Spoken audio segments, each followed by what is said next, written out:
Today, I'm excited about this month. August is a series that is titled A Hero's Journey. And it works a little bit differently. This Sunday will involve more story than typical, but what happens is some of you have contacted me because I put out a request, and some of you sent me information about your stories. And I was able to meet with a couple of people, interview them in depth, and then put together something that they're going to share today. So I know that you'll be deeply blessed by that. And the thing about our story is every life is a story. Whether we realize it or not, we're either passing along the wisdom of our life or the woe is me of our life. Have you passed on any woe is me? Yeah, we can all relate, but hopefully we're choosing to pass along the wisdom of our life. Because in passing along the wisdom, there's also the acquiring wisdom. It takes both. There's a funny story about a Catholic parish where an older priest was getting ready to retire, and it was time for him to train someone to take over. And so he brought someone in, and this older, wise priest spent quite a bit of time training him, and then he said, okay, I'm going to go for a while, and then I'll come back and check in with you. And he did just that. And when he came back after a few months, it was doing really well. And he sat down with him, and he said, I'd like to give you some feedback. He said, you're very creative, and a couple of things that you've done in particular have been quite interesting. He said, first of all, we never had anybody that sat on the front, and so you took out the front pews and put in nice reclining theater seats. And so people are coming forward, and they're sitting up front. And the older priest said, and though I enjoy the softer music, you brought in a rock and roll band, and it seems to be working. Young people are coming. And the young priest said, well, thank you, Father, for being so understanding and supportive. And he said, but the father said, but there is one thing we need to talk about. He said, now, this drive-through confessional. And the young priest said, yes, Father, but far more people are coming to confess, and the donations are way up. And the older priest said, well, perhaps, but that big sign you put on top of the building that says, toot and tell or go to hell has just got to go.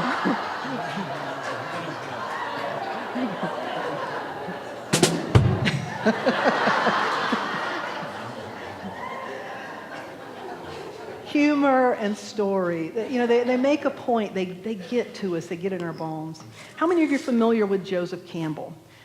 Joseph Campbell was a well-known mythologist.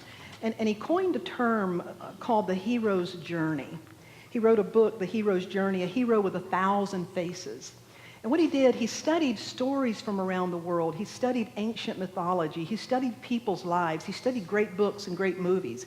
And he came to understand that every life, every good story has certain components to it. And as a matter of fact, that this hero's journey, as he called it, and these certain components that show up in every life, in every great story, are sort of the archetypal pattern for transformation, for personal transformation. And many of you may be familiar with the steps. It sort of begins with this call to adventure, where before you know it, life as you knew it is no more. Something changes, and you find yourself in this unfamiliar territory. And you get called out, and you begin to face some opportunity or some challenge. You reach this crisis point of making a decision and needing to overcome something, needing to find something, figure it out, face your biggest challenge.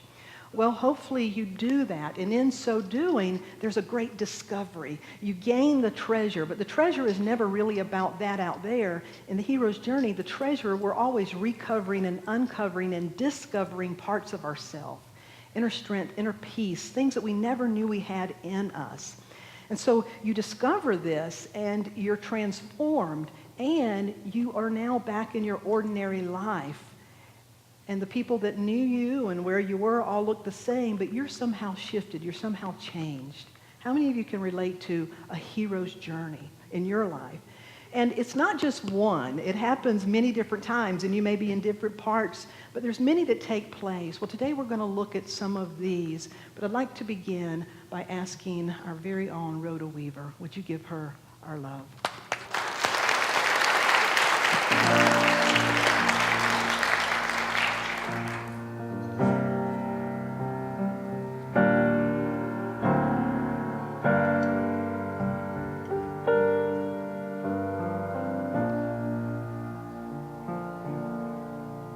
I was born by the river in a little tent. Oh, just like the river, I've been running ever since. It's been a long,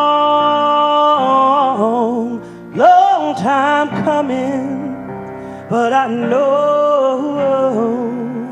change gonna come. Oh, yes it will. It's been too hard living, but I'm afraid to die,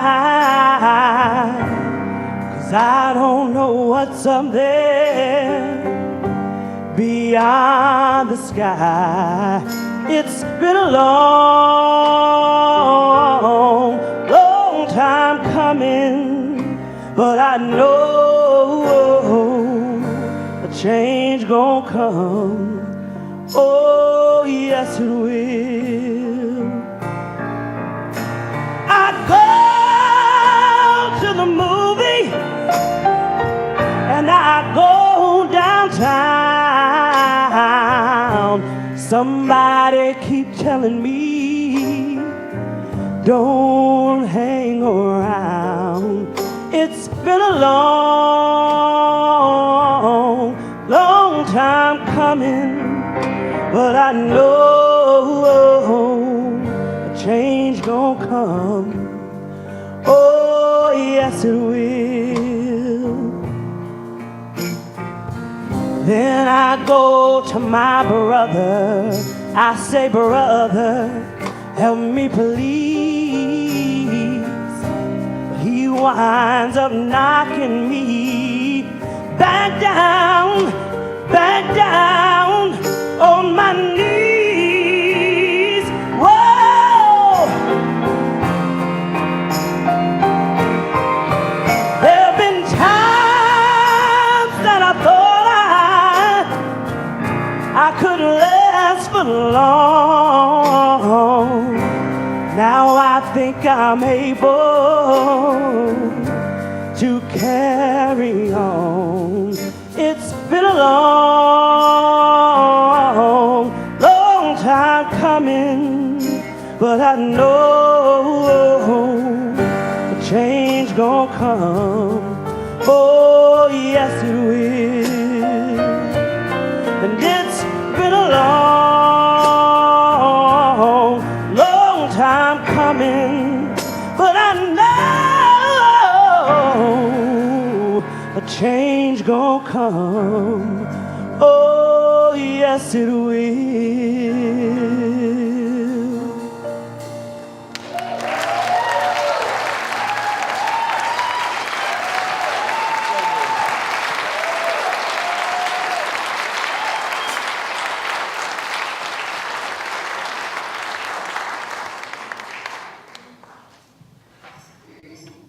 You know, some people can sing, and some people can sang. Rhoda Weaver, would you just stand up and let you just bless my soul every time.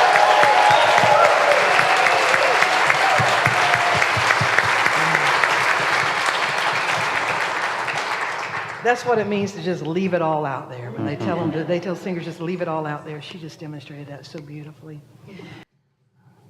I talked a little bit about Joseph Campbell and the hero's journey and how, we probably heard the term hurt people. Well, it's also true that healed people heal people. And we're either passing along our wisdom or we're passing along our woe is me.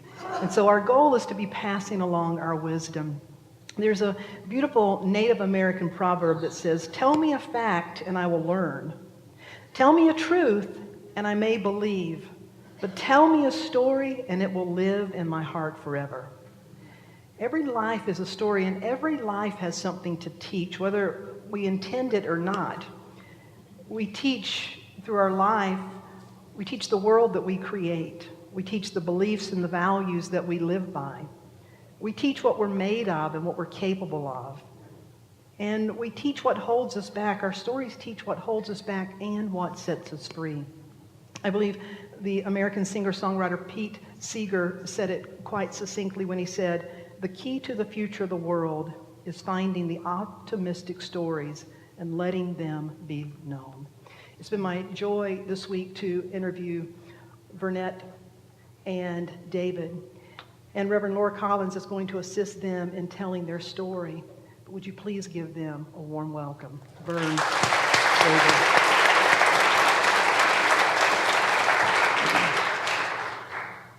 So, my name is Vernetta Eleazer, and I am from Bellport on Long Island in New York. What? Vernetta had a brother, 2 years older, and later had 2 adopted sisters who were much younger. Her father served in the Air Force as a firefighter, and her mother cleaned houses part-time, and eventually went to work as a teacher's assistant.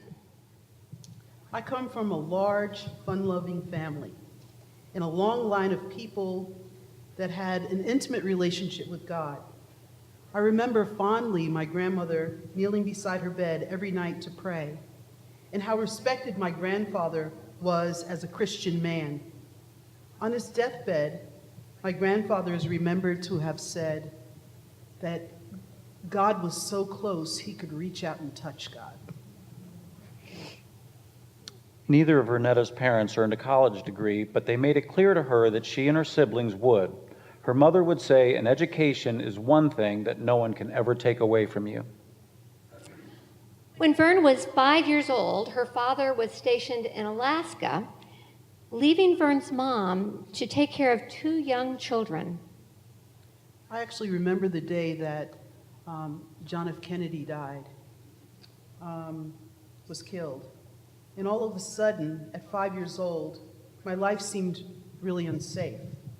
My dad was far away, and my mom was fearful and stressed and overwhelmed as she took care, and she actually took it out on my brother and me. This is when I realized I didn't even feel comfortable in my own skin. No one on TV looked like me. My dolls didn't even look like me. My dark skin was not considered beautiful, even in my family. I felt ugly. As Vernetta grew up, her family made sure that she studied hard, took piano, flute, and ballet lessons, was a Girl Scout, and played sports. They gave her every opportunity that they could afford. In school, Vern struggled with reading and spelling. That frustrated her mother, especially since no matter what, Verna was going to college. At that time, they really didn't understand much about learning disabilities. And I didn't understand why I wasn't as good as everyone else in reading and spelling. After many, many, many grueling hours of practicing reading and spelling with an impatient mom, I did my best to excel in other areas, such as math, and learn to compensate for my deficits. After her father returned from his year in Alaska, he was stationed in upstate New York, so the family moved there. Vern attended a school that was mostly comprised of military children.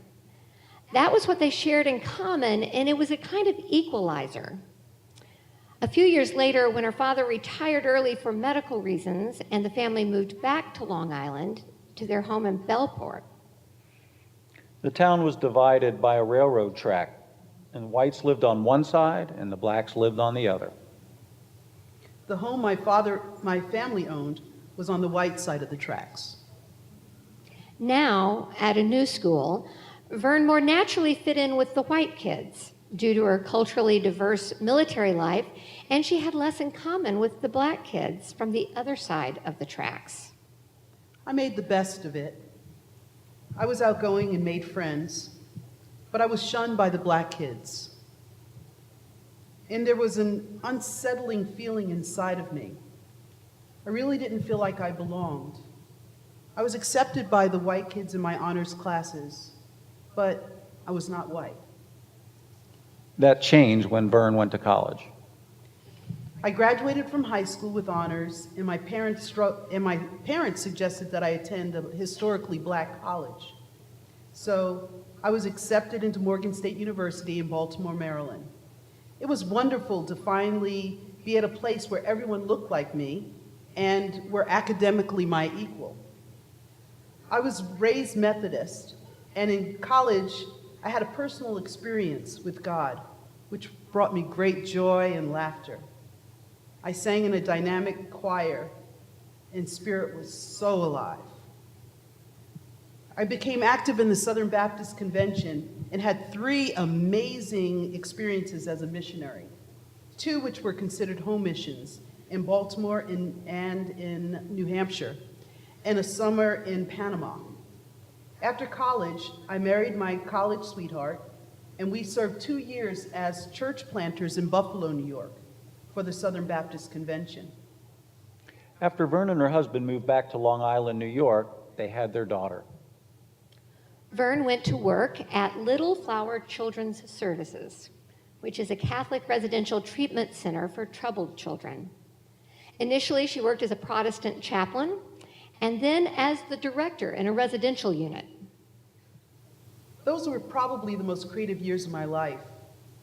I did clown ministry, puppetry, and wrote and directed children's plays. The Spirit of God moved me in a mighty way, and I ministered to wounded children through the performing arts. Vern's husband was a religious scholar, and he worked with children with autism and developmental disabilities. Vern, being young and idealistic, thought she personally needed to save the children of the world. So she and her husband became foster parents and began adopting children when she was only 23 and had a small child of her own. We adopted 4 children and fostered over 10, and they were all hard to place older children. She never had any grass in the front yard because the children danced it all up, dancing to talent shows. Vern was exceptional with the children in her home and those she worked with. Her children were involved in the clown and puppet ministry, and they won every talent contest they ever entered. I love being a mom, and I excelled in my work. I was as busy as one could imagine. We raised our children in the church. I loved Jesus, but all was not truly well deep inside, and alcohol helped to numb the pain and confusion that was brewing. Before I knew it, 20 years went by. All our adopted kids were grown and out of the house, and my baby daughter was now heading to college. My husband and I were forced to look at the fact that we lived as very respectful cohabitators, but something essentially had always been missing. My best friend was a lesbian, and I watched her interact with her partner, and their interaction awakened something inside of me. Despite a 20-year marriage to a good Christian man, I suddenly realized I was a lesbian. I could no longer live the life I was in. There was no more air left, and I was suffocating. I didn't know how to reconcile all this. My religious beliefs did not allow for the truth of my being. If I came out, I'd be tormented. If I didn't come out, I couldn't live. I would suffocate and die. Off and on, I had suicidal thoughts. How could I live a life of such conflict? Vern somehow found the courage to own her truth. Her husband was devastated, but he was respectful and always loving. He knew she was a good woman, and this was somehow beyond her control. It was not so easy with her mother and daughter. They looked at her with disgust and confusion, and it was heartbreaking. But within a month of coming out, Vern no longer needed to drink alcohol, and she became active in gay AA on Long Island and was introduced to a higher power that loved everyone just as they are. When I separated with my husband, I somehow stumbled upon Marianne Williamson's A Return to Love and Wayne Dyer's Your Sacred Self. It seemed that I was reading truth, and it seemed that God was shifting and turning me in new direction. Meditation, new thinking, and experiencing God in a whole new way helped me through this turbulent time in my life. Yet I was feeling confused, and deep down inside, I didn't know whether I was walking toward truth or toward a lie. I eventually allowed myself to fall in love. I moved to Asheville to be with my best friend and partner, Patrice, whom I love so, so dearly.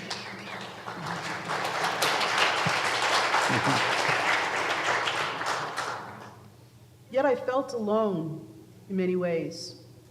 I was now in a black-white lesbian relationship in the South. And more, my spiritual world seemed to have blown up. I'm from a large, extended, loving, outrageous, and over-the-top family.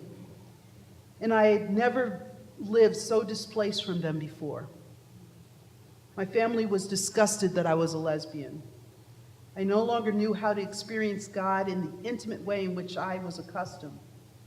How can I be a Christian and a lesbian? I felt broken and lost. In desperation, she had coffee with a friend, Tom Brackett, who was an Episcopal minister. I told him my story of spiritual torment, and he explained to me that my spiritual world had not blown up, but expanded. I'm not sure if I fully understood the magnitude of Tom's statement. Expanded, not exploded. But my heart and soul knew that I wanted to do what was right in the eyes of God. Upon moving to Asheville, she found herself again working with troubled youth. Then she entered the addiction recovery field, eventually becoming the director of an area drug rehab. She also went back to graduate school and got her second master's degree, this time in counseling. Vern and her partner came from very different spiritual backgrounds, and finding a spiritual community where they could both participate and feel a sense of belonging had seemed impossible. Vern saw on Facebook that Marianne Williamson was coming to Asheville. Marianne's book, A Return to Love, had been a lifeline for her. So she gathered information about a spiritual summit, and she shared it with Patrice. They bought tickets and showed up on June 10th at Unity's Spiritual Summit. Kat Williams was the first black friend I had when I moved here to Asheville. I love her so deeply. She's like my little sister. And when I saw her on stage, I was so uplifted by the music. My spirit began to soar. We enjoyed the speakers, and we love Reverend Darlene.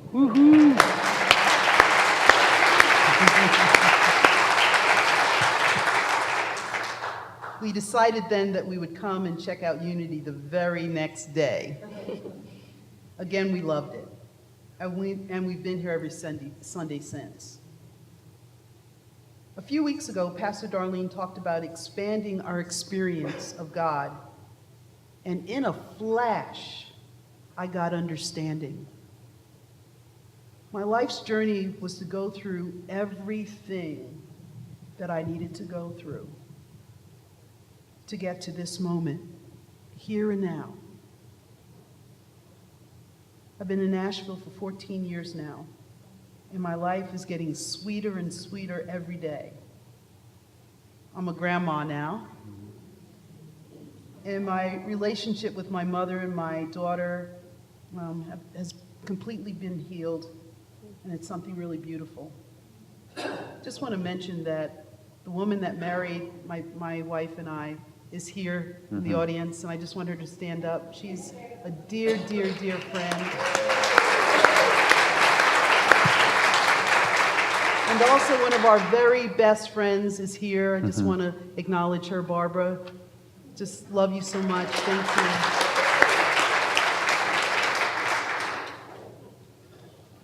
I'm in the right place in time to embrace God and God's fullness. My new age, energy working, crystal carrying wife and this new thought Christian woman have found a spiritual community to call home. It's sweet, I know. It's sweet, I know. Storm clouds may rise, strong winds may blow, but as long as I remember, wherever I go, that God and I are one, and it's sweet, I know. My name is Vernetta Eleazer, and I'm blessed to share this journey of a return to love with each and every one of you. Thank you.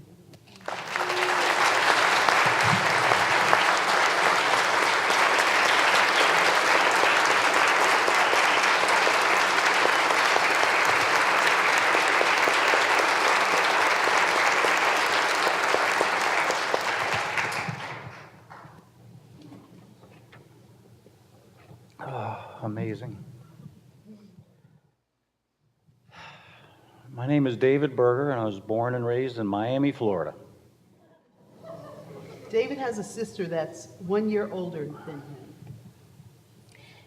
David's mom worked as a secretary for many years, and later she went back to school and got a degree in social work. David's father was a professional pianist. My dad played piano in Miami, Florida with many of the greats like Sammy Davis, Dean Martin, Tommy Dorsey, and others. He'd come to life when he played, but when he came home, he would crash and basically lie on the couch. He suffered from clinical depression. David was the second smallest boy in school. He was bullied for his small size, but he still excelled in sports. David was also the class clown. I quickly realized that people would like me if I could make them laugh, so that's what I did. I can still remember the first time I felt that rush from making kids in school laugh. David's family did not attend church. His father was Jewish, and he was married to a non-Jew and never practiced. When David was 12, he was introduced to alcohol.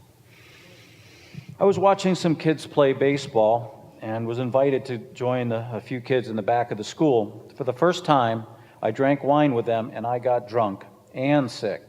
But it gave me the best feeling I've ever had in my life. When I got home, my parents could tell I'd been drinking, and they yelled at me and made me go to school the next morning, even though I had a horrible hangover. The next night, I went back, watching baseball, went behind the school, got drunk again, but I did not get sick this time. 1 week later, David was introduced to pot and cigarettes. I was taken to jail for possession of marijuana in the 7th grade, age 12, and I remember hearing the police officer tell my parents, if he's this wild at 12 years old, he'll be on much harder stuff soon. Unfortunately, he was right. By the time David was 15, his life was consumed with drugs and alcohol. He ran away from home at 15 and lived in a friend's treehouse. David's sister eventually found him and convinced him to come home. But that same year, the school asked David's parents to remove him from school due to his drug problems. They took him out of school, and David got a GED at 16 years old. I moved out on my own at 16 and was able to save enough money to go to El Salvador. I surfed and I learned a lot about third world countries. I considered opening an import-export business, but I never thought to consider that I might need a visa and a business license. Needless to say, I wasn't in El Salvador very long. From there, David lived in 15 cities over 14 years, working odd and end jobs, taking a few college classes, but nothing lasted long, except the continued use of drugs and alcohol. I basically quit or failed at everything I ever attempted, but it was never my fault. I left most every job with my middle finger in the air. Nobody treated me right. Nothing ever worked out. Every problem I had was caused by somebody else or bad luck. Looking back, I had an underlying issue of feeling alone. I felt separate, unsupported. I never measured up, but I didn't realize that this emptiness was driving me. By the time David was in his late 20s, he was drinking over 1.5 quarts of liquor a day and still using pot every day. As a result, David was beginning to have some serious physical issues. And after one health scare, a friend invited him to an AA meeting. David went, but he was shocked that these people talked about stopping drinking forever. His prayer was, God, teach me how to just drink 3 tall Budweisers and stop at that. He did not feel like AA was for him. This was not his problem. But he could not deny that the people he met there seemed genuine, and they appeared happy. It made an impression on him.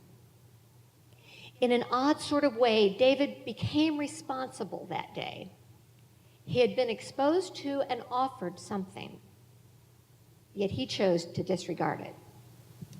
David thought if he could just get the right job, find the right woman, the right circumstances, get over his bad luck, catch a break, then everything would finally be all right.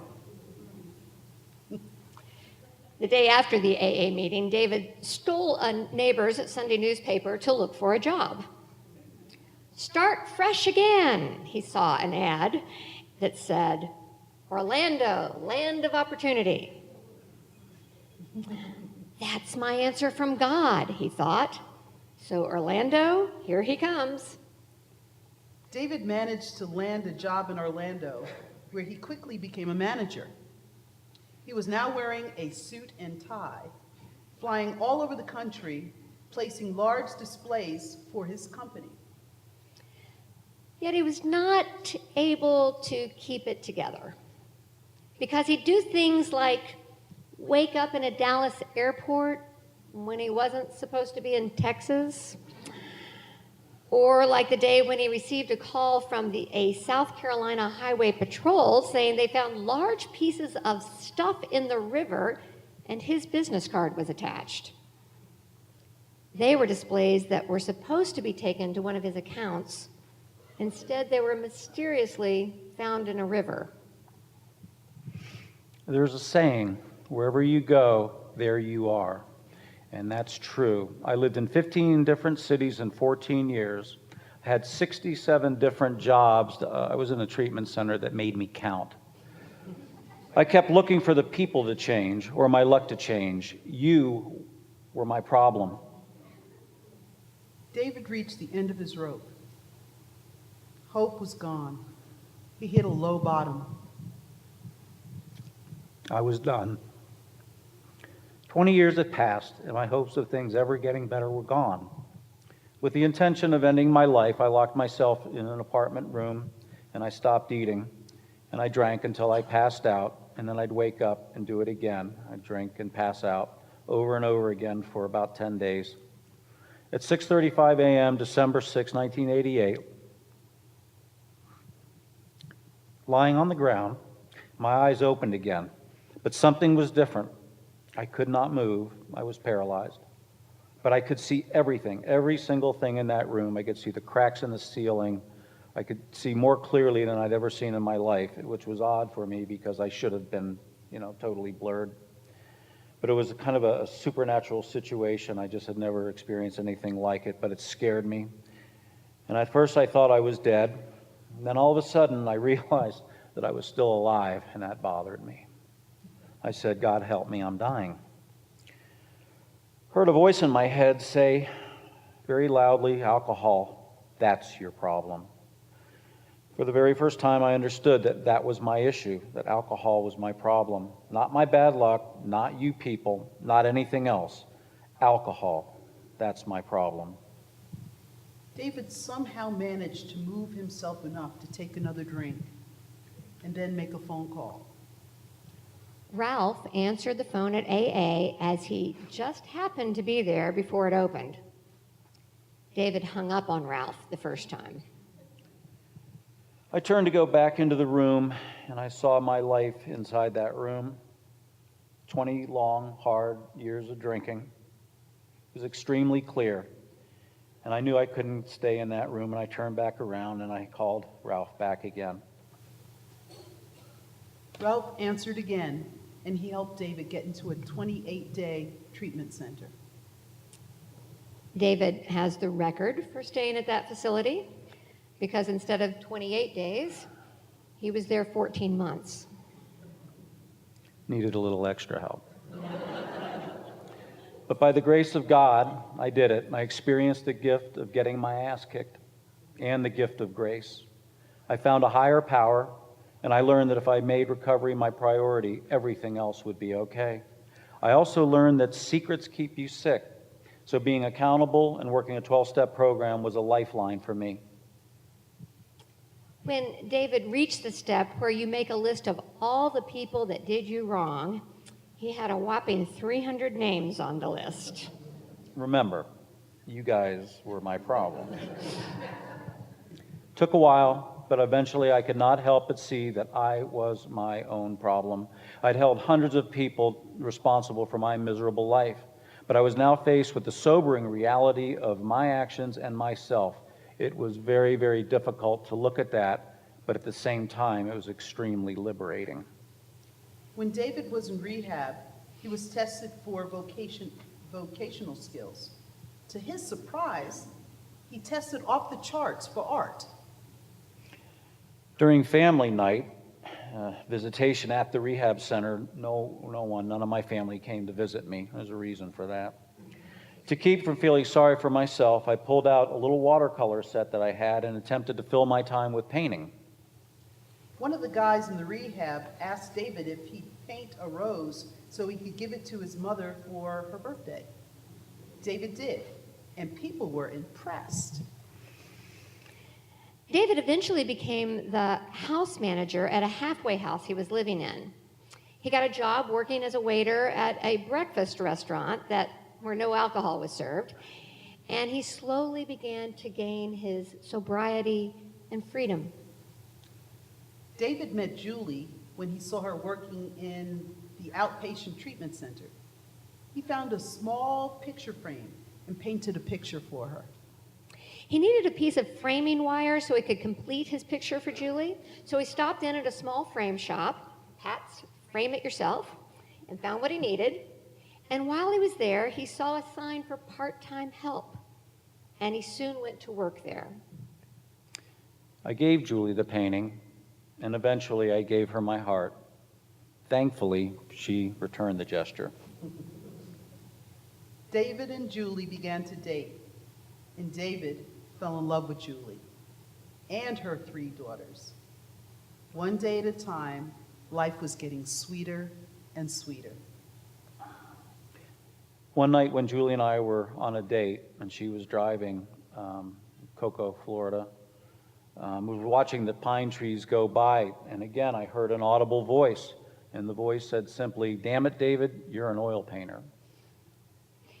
It did not make sense at the time, but sometime later, David found himself in an oil painting class, one that he was not qualified to be in, at the Maitland Art Center. Immediately, the instructor signaled him out and said, "You've got something." One night in class, they were painting and classical music was playing. David got lost in the painting, and when he looked up, he didn't see anyone else. They were all standing behind him, along with the instructor, mesmerized. How did you learn to do that? And I had no idea. It just came to me, felt as if I'd painted before in another lifetime. That was one of the best moments of my life. David worked in the frame shop, building that business, and he also began traveling on weekends to art shows where he displayed and sold his art. He was hit and miss, but he never grew tired of painting. David and Julie got married and raised 3 girls. They each worked doing something they loved, and they were faithful participants in the AA community. This is where David discovered the gift of giving. Up until that time, I had always been a taker. But in AA, being of service is essential. A friend in AA told David and Julie that they were unity, and they didn't even know it. David and Julie weren't sure about church, but they trusted the friend and they visited the Orlando Unity Church. The message rang true, and it served to take them deeper along their spiritual journey. David began taking classes at Unity, reading books, and was introduced to Buddha and opened to the realization that we're all connected and part of the whole. One night, David was driving home from an AA meeting, and he heard a voice again. It said, "Go to Circle K."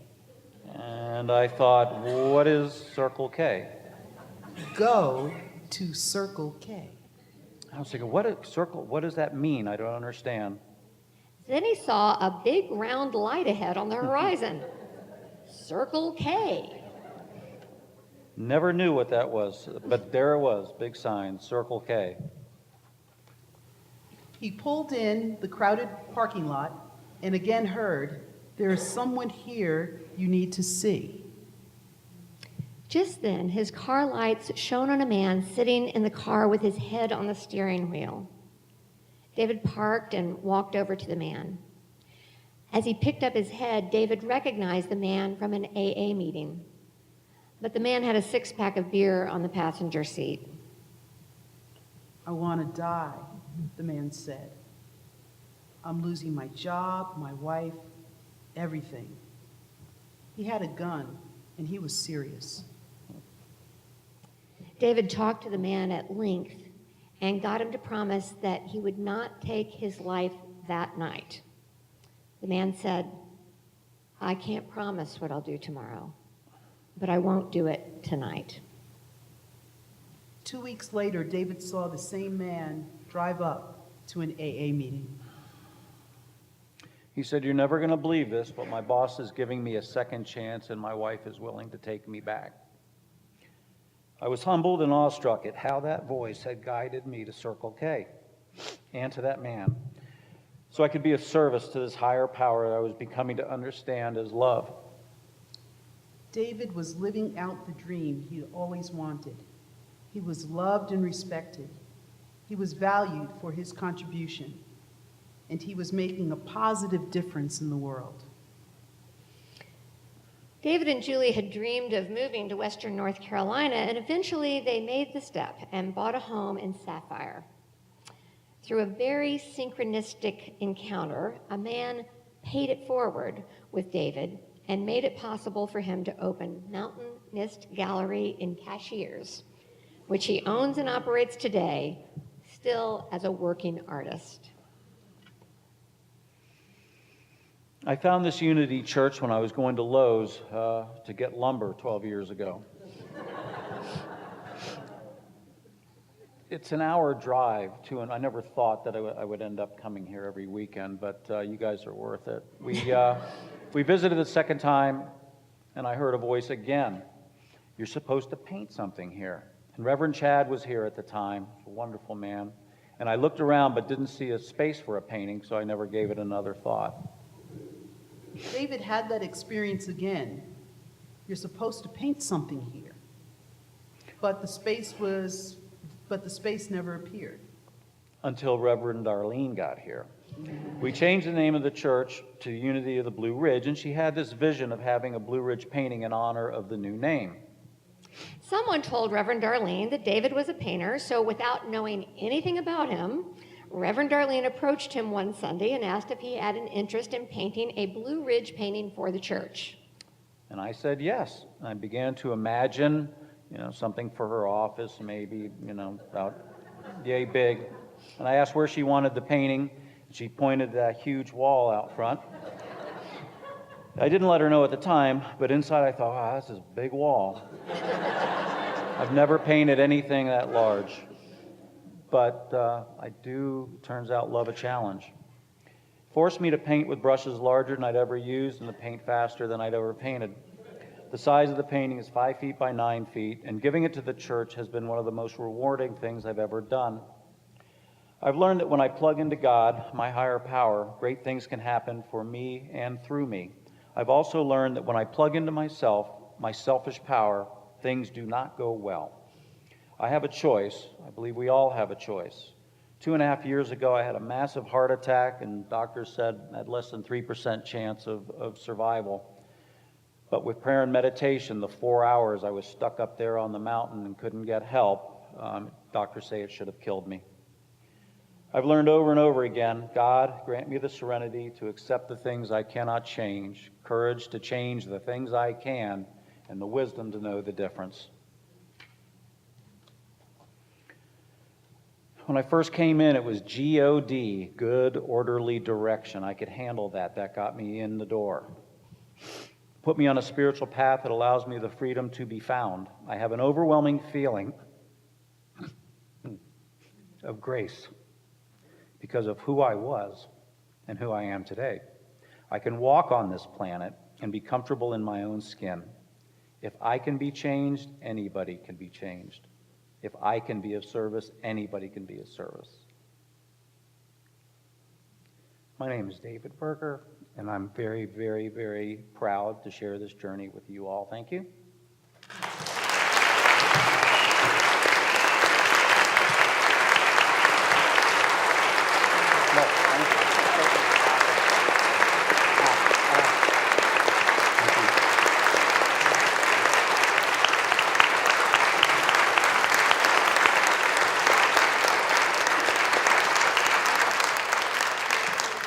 Your hands together. In this affirmation we say so often to Vern and to David, we love you, we bless you, we appreciate you, and we behold the divinity in you. We are honored by you and by your story. Thank you.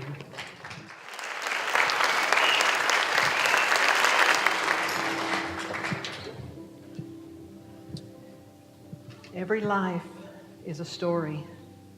Every life has something to teach, whether it intends to or not. They teach the world we create. They teach the beliefs and values we live. They teach what we're made of and what we're capable of. They teach what holds us back, and they teach what sets us free. And they teach that we are part of one family. Would you join me? We're part of one family.